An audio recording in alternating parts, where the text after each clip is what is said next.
This is a 2014 to 2018 Subaru Forester. Before we get started though, let me give a quick shout out to Max Automotive for letting us use the car today to film the videos. They are a used car dealer here in Toronto, Canada.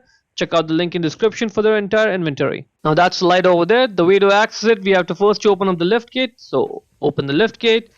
We need to get the light out. The light is held in place by those two screws, one over there and the second one over there. For that you will need either a 10mm socket ratchet combination, one that looks like this, or you can use a PH2, a thick Phillips head screwdriver. When you're using the screwdriver, make sure that you push it down and then you twist it left. So push it down, twist it left so you avoid stripping the screw off.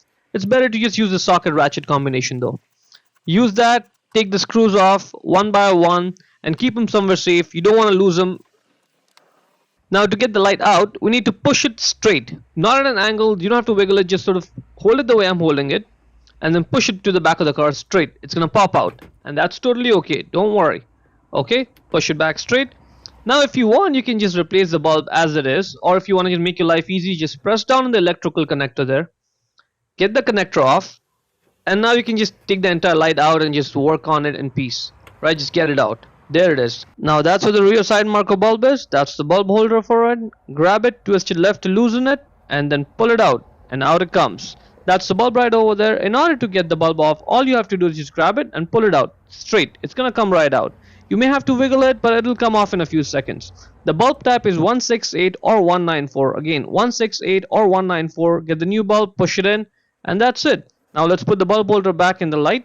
Now when you're putting it back in there, you have to make sure that it's sort of sitting flush, like there's nothing sticking out. Let's get a closer look over here.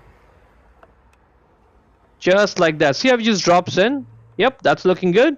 Now just twist your right to lock it in place, and that's good.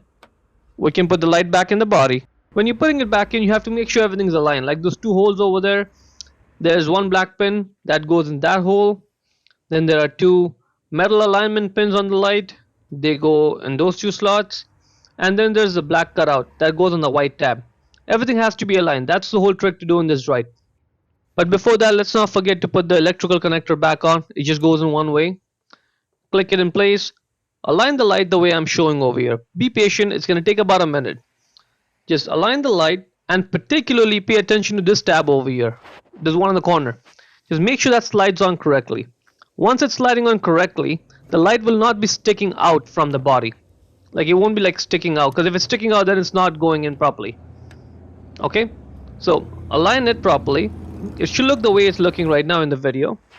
And once everything is looking good, all the holes are lined up, all you have to do now is just give it a final push to get all the alignments pinned in their place like that. That is good. Now we just have to put the screws back on and tighten them up, and that's pretty much it. See how easy the whole process was? Hope you found it useful.